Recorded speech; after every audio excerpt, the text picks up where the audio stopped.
Example number 42, a car starts from point P at time t equal to 0 seconds and stops at point Q. The distance x in meters covered by it in t seconds is given by x equal to t square into 2 minus t by 3. Find the time taken by it to reach Q. Also find the distance between P and Q. Okay तो हमें एक car दिया गया है, वो P से अपना travelling है वो स्टार्ट करेगा at time t equal to 0, stop करेगा एट क्यू। तो जैसे ही कार स्टॉप करेगी क्यू पर, वहां पर जो वेलोसिटी है वो हो जाएगा 0। The distance covered by car is given by x equal to t square into 2 minus t by 3। इसको थोड़ा सिंप्लीफाई कर देते हैं, बराबर 2t square minus 1/3 into t cube, लिख देते हैं equation number 1। This one is x. हमें फाइंड करना है time to reach Q and distance between P and Q. तो सबसे पहले जैसे मैंने v इक्वल टू 0 लिख दिया है, तो यहाँ पर लिख देते हैं let v be the velocity, v be the velocity of car at time t। तो velocity means dx by dt, क्योंकि x डिस्टेंस है तो dx by dt। 2t square इनका डिफरेंशिएशन हो गया 4t माइनस 1/3 t क्यूब, इनका differentiation 3t square, ये 3 cancel out. Okay, now at point Q, क्योंकि कार स्टॉप कर रही है, that's why velocity is equal to 0। so 4t minus t square is equal to 0, t common, 4 minus t equal to 0, तो फिर यहाँ से मिलेगा t इक्वल टू 0 या तो फिर t इक्वल टू 4। बट ये जो वेलोसिटी 0 हो रही है, जो हमें t इक्वल टू 0 मिला, ये तो हमें दिया गया है एट p। इसका मतलब t इक्वल टू 4 जो है वो कहाँ पर होगा, at q। And therefore time taken by car to reach Q is 4, यहाँ पर सेकंड में दिया है 4 second. Okay, and distance between P and Q that is PQ। तो x ये जो है वो डिस्टेंस है, बट हमें x का वैल्यू फाइंड करना है फॉर t इक्वल टू 4। तो यहाँ से t स्क्वायर मतलब 4 स्क्वायर, या तो आप इक्वेशन नंबर 1 में भी रख सकते हैं, 2 minus t means 4/3, 4 square 16 into 3 to the 6, 6 minus 4 2, 2/3, so it is 32/3 meter। okay, distance between P and Q। Example number 43, a water tank has the shape of inverted right circular cone with its axis vertical and vertex lowermost. If the semi-vertical angle is tan inverse 0.5, water is poured into it at a constant rate 5 cubic meter per hour. Find the rate at which the level of the water is rising at the instant when the depth of the water in the tank is 4 meter। तो यहाँ पर हमने एक water tank दिखा दिया है, इसमें जो वाटर है वो वाटर लेवल से जो ऊपर बेस बन रहा है उसका जो रेडियस है वो r सपोज किया हमने। देन वाटर लेवल का जो हाइट है उसको हमने h सपोज कर लिया, and the semi vertical angle is alpha, वो एक कांस्टेंट रहेगा जो हमें दिया गया है tan इनवर्स 0.5। तो यहाँ से अल्फा हमें दिया गया है tan इनवर्स 0.5, इसका मतलब tan alpha is equal to 0.5। अब ये जो फिगर है वहां से हमारे लिए tan अल्फा हो जाएगा opposite, that is r, and adjacent means h is equal to 0.5. 0.5 means 1 upon 2. This one is relation between r and h. Say it is equation number 1. अब हमें दिया गया है water is poured into it at the constant rate 5 cubic meter per hour, means हम ऊपर से मान लो यहाँ से पानी का पाइप रख देते हैं, तो यहाँ से पानी का अगर हम पाइप रखते हैं तो वाटर का जो लेवल है वो इंक्रीज होता जाएगा और वॉल्यूम इंक्रीज होगा, और वॉल्यूम कौन से रेट से इंक्रीज हो रहा है वो दिया गया है हमें, dv by dt 5 cubic metre per hour. हमें फाइंड करना है वाटर लेवल कौन से रेट से इंक्रीज हो रहा है, मींस dh बाय dt जो हाइट है वाटर की वो कौन से रेट से इंक्रीज हो रही है, when the depth of the water tank is 4 meter, means h equal to 4 meter। Okay, ये हमारे लिए क्वेश्चन है। तो volume of the water, volume of the कौन नहीं, volume of the water means कौन तो है बट मेड बाय वाटर। अगर आप जो जैसे कि बुक में हमें फिगर दिया गया है उसमें यहाँ पर उन्होंने लिखा है h, तो वाटर का टैंक एक बार बन गया उसका, उसके बाद थोड़ा उसका हाइट चेंज होगा, वाटर लेवल का हाइट चेंज होगा, वाटर की रेडियस चेंज होगी, बराबर। टैंक का रेडियस एंड टैंक का जो हाइट है वो तो फिक्स रहेंगे। तो वॉल्यूम इसका फॉर्मूला हो जाएगा 1/3 पाई आर स्क्वायर एच। अब हमें वेरिएबल h चाहिए, r तो हमें बिल्कुल चाहिए ही नहीं, तो इक्वेशन नंबर 1 से हम r की वैल्यू फाइंड कर सकते हैं h/2, तो वो यूज कर लेंगे, सिंगल वेरिएबल में कन्वर्ट कर लेंगे, 5/3 r की प्लेस पर h/2 h/2 इनका square into h। So what is volume, pi/3 h square into h, that is h cube, denominator में 2 स्क्वायर मतलब 4।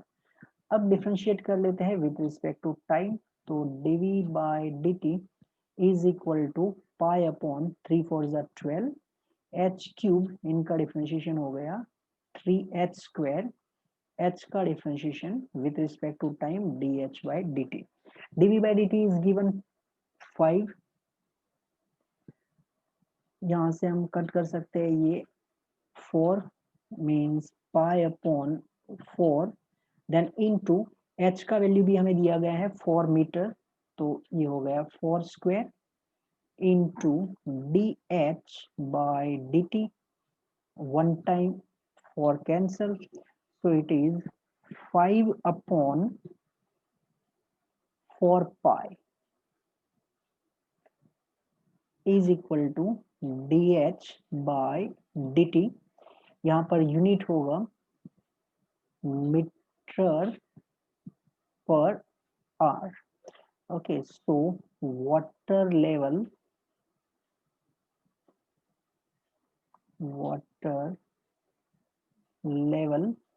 rising, water level rising at the rate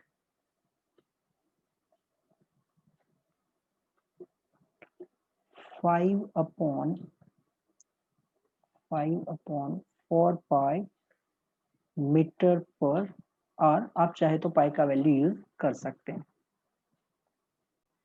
example number 44, a man of height 2 meters walk at uniform speed of 5 km per hour away from the lamppost which is 6 meter high. Find the rate at which the length of its shadow increases। तो हमें एक lamp post दिया गया है और जो lamp post है उसका हाइट है वो ऑलरेडी दिया गया है 6, तो यहाँ पर मैंने फिगर बना के रख दिया है। This one is lamp post and it is given 6 metre. PQ ये हम मैन लिख देते हैं, PQ is the man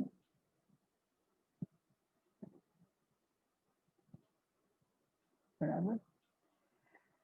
okay, और ये जो PQ आदमी है जो हम फिगर में दिखा रहे हैं, उसका जो हाइट है वो दिया गया है 2 मीटर। नाउ वो जो आदमी है वो लैंप पोस्ट से यूनिफॉर्म स्पीड से लैंप पोस्ट से दूर की तरफ जा रहा है और हमें फाइंड करना है लेंथ ऑफ हिज शेडो। तो right now suppose distance means जो फिगर में है, suppose at time t particular time पर distance between lamppost and the man is suppose x. This one is let x and the shadow because ये lamppost है, यहाँ पर person है, तो उसका जो शेडो होगा वो बिल्कुल उसके अपोजिट साइड, मतलब लैम्प पोस्ट से अपोजिट साइड। तो QC इसको हम मान लेते हैं y, ये लेंथ ऑफ शेडो दिखा रहा है। Okay, x is the distance, x is distance of man from lamp post and y is length of its shadow. Okay, अब यहाँ जो हमें फिगर में दिख रहा है, एक ट्राइंगल ABC है, triangle ABC and another one is triangle PQC, triangle PQ and C। ये दोनों ट्राइंगल सिमिलर होंगे क्योंकि यहाँ पर आप देख सकते हैं this one is 90 degree, this one is also 90 degree and angle C जो है वो दोनों में कॉमन एंगल है। तो बाय ए क्राइटेरिया ये दोनों ट्राइंगल सिमिलर होंगे। अगर ट्राइंगल सिमिलर है तो उनका साइड रेशियो इक्वल होगा, it means AB upon PQ is equal to BC upon QC is equal to AC upon PC।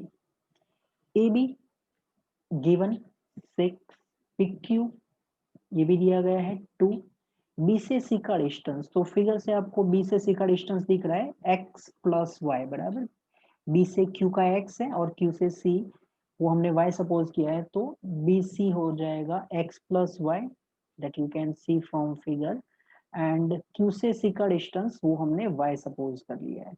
Okay, 6/2 यहाँ से हो गया 3, तो 3y में AC अपॉन PC ये नहीं चाहिए तो उसका हमने यूज नहीं किया। 3y is equal to x plus y, 3y is equal to x plus y, it means 2y is equal to x and 2y is equal to x, या तो x equal to 2y लिख दो।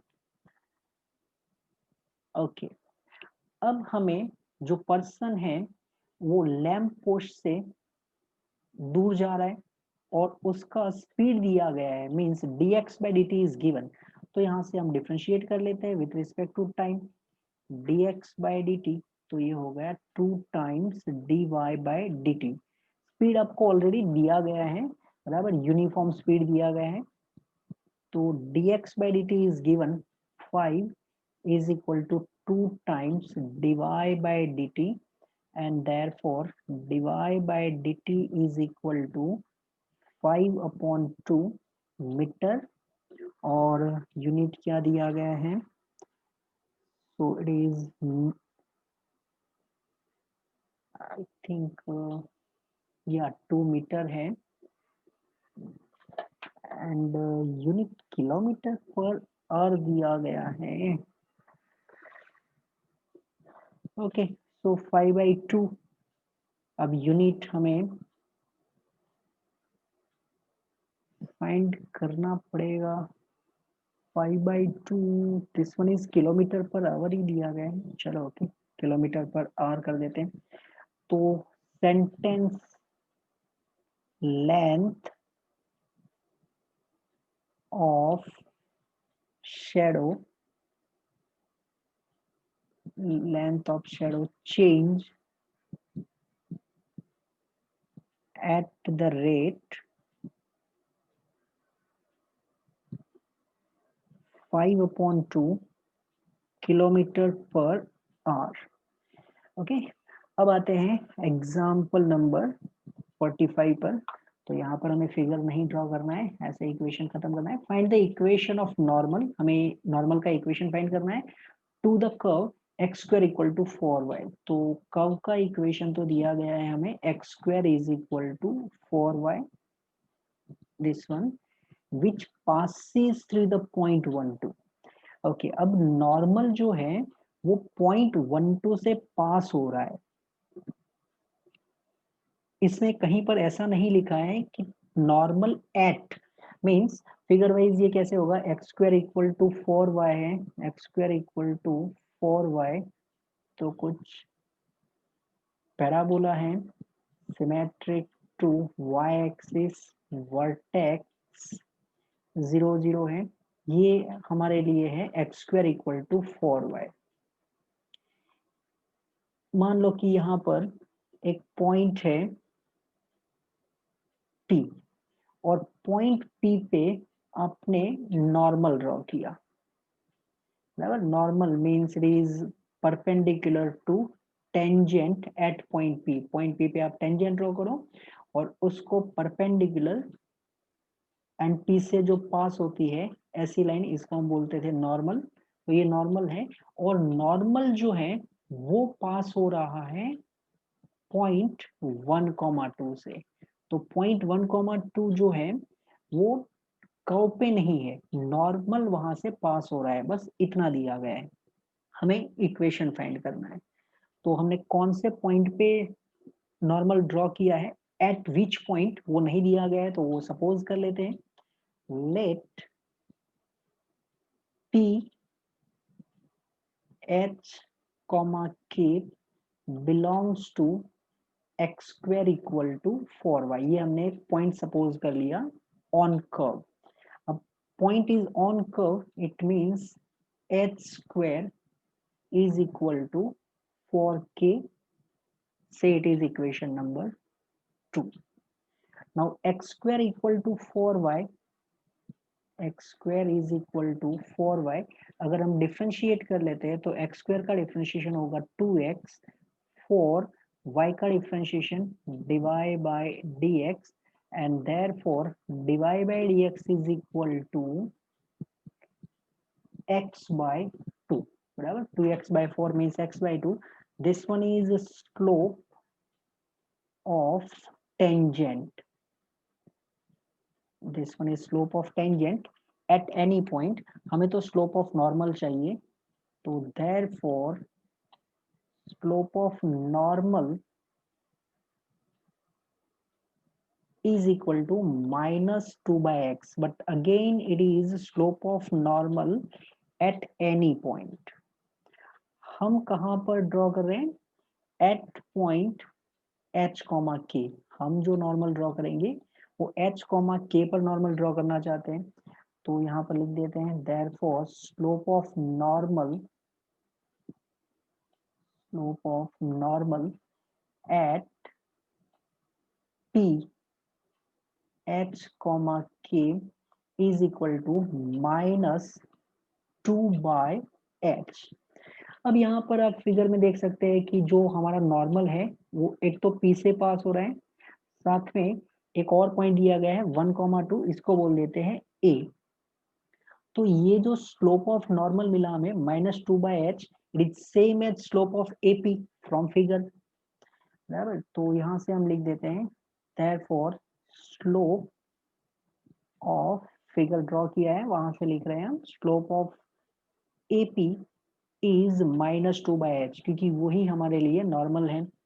But हमारे पास P जो है वो h, k है and A के कोऑर्डिनेट है 1,2।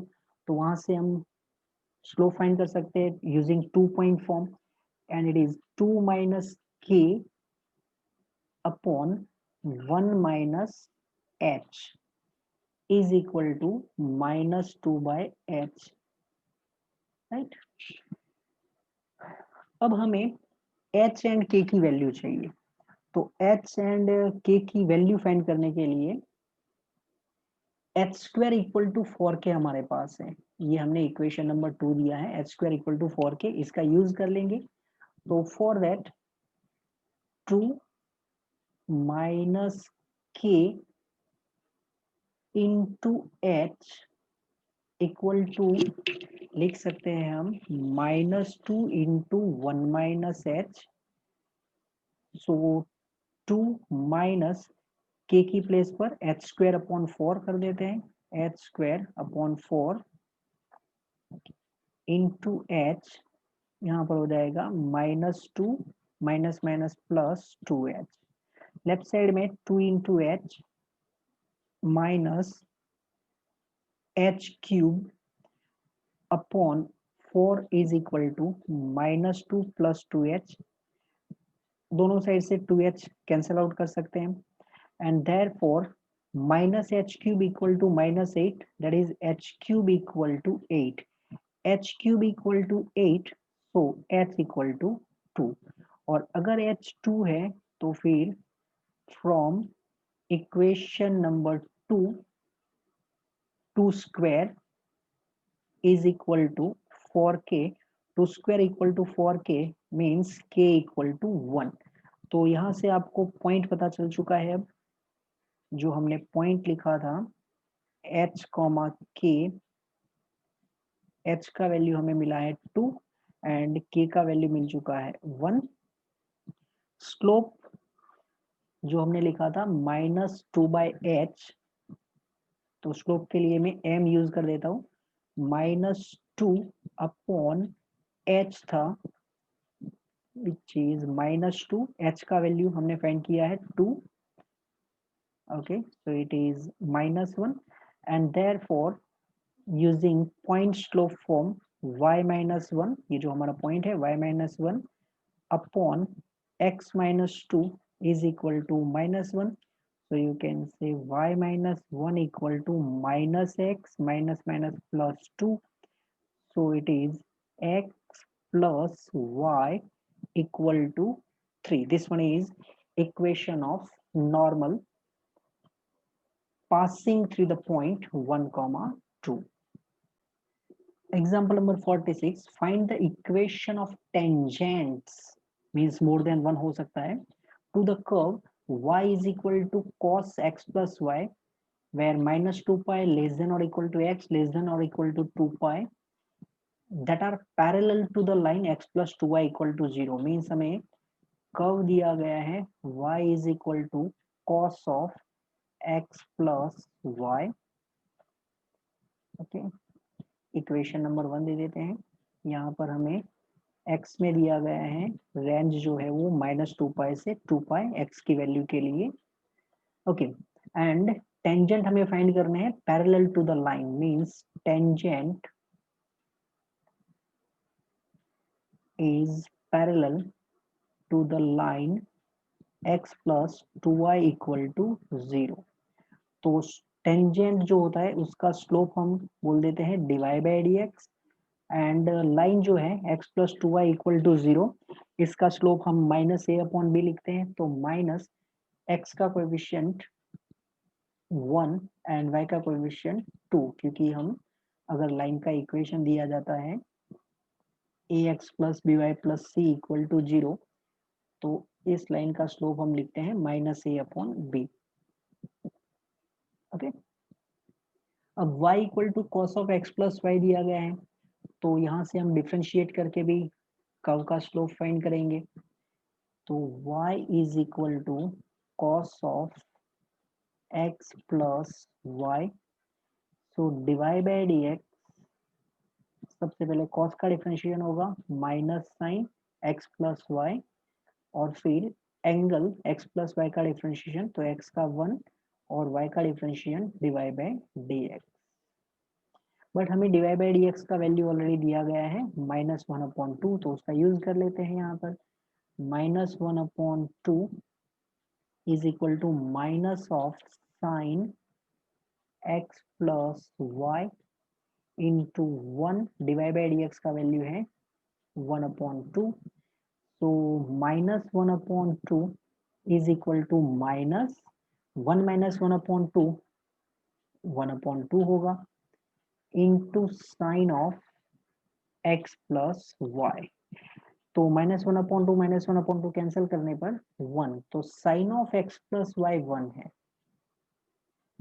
Sign of x plus y is equal to 1, और अगर sine of x plus y 1 है तो फिर cos of x plus Y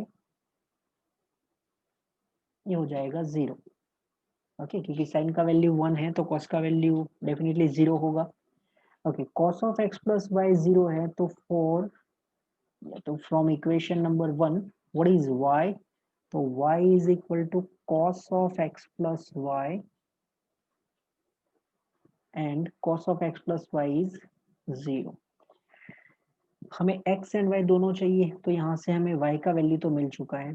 sign of x plus y 1 है, cos of x plus y 0 है, तो फिर x प्लस वाई का वैल्यू क्या हो सकता है? इवन इसमें y का वैल्यू 0 भी हो चुका है, तो यहाँ से हम कुछ लिख सकते हैं साइन x, क्योंकि y का वैल्यू तो हमने फाइंड कर लिया 0, sine of x plus 0 is equal to 1 and cos of x plus 0 is equal to 0। तो साइन का वैल्यू 1 एंड कॉस का वैल्यू 0, वो कौन से एंगल पे होता है वो हम यहाँ पर देख लेते हैं। हमें -2π से 2π दिया है, तो ये हमने स्टार्ट किया -2π से, हमने स्टार्ट किया y एक्सिस की पॉजिटिव डायरेक्शन पर। अब हम यहाँ पर पहुंच चुके हैं, तो 90 एंगल -2π, और हम एंटी क्लॉकवाइज चल रहे हैं, तो यहाँ पर हमने π/2 ऐड कर लिया, तो -2π प्लस π/2 ये हो गया -3π/2। तो एक तो पॉसिबल है x इक्वल टू -3π/2। फिर हमने यहाँ पर एक रोटेशन कंप्लीट किया, आ चुके हैं हम 0 पे। 0 के बाद वापस हमने स्टार्ट किया, अब यहाँ पर पहुंचे हम, तो π/2 ऐड कर लेंगे, 0 प्लस π/2, तो 0 प्लस π/2 मीन्स π/2, ये एक और x की वैल्यू पॉसिबल है, और फिर हम कंप्लीट रोटेशन करके आ चुके हैं 2π पर, बराबर। -2π से 2π दिया था, तो x की दो वैल्यू हमें मिल चुकी है, y का वैल्यू यहाँ पर 0 है, तो x, y एक तो है -3π/2, y का वैल्यू 0, या तो फिर सेकेंड हमें मिला है π/2 एंड y का वैल्यू 0। ओके, यहाँ पर आई थिंक और नहीं, एंड लिखना चाहिए। ओके, सो ऑलरेडी आपके पास स्लोप अवेलेबल है, पॉइंट भी आ चुका है, तो y - 0 upon x plus 3π/2 is equal to, slope था -1/2, and therefore we can write -2y, ये माइनस साथ में मल्टीप्लाई कर लिया, -2y equal to x plus 3π/2, simplify कर सकते हैं आगे, या सेकेंड में y - 0 upon x minus π/2 is equal to -1/2, ये पॉइंट है, स्लोप हमारे पास ऑलरेडी गिवन था, तो यहाँ पर हो जाएगा -2y is equal to x minus π/2. So we have two tangents which are parallel to the line x plus 2y equal to 0। आगे इसको ax plus by plus c form में आप कन्वर्ट कर सकते हैं।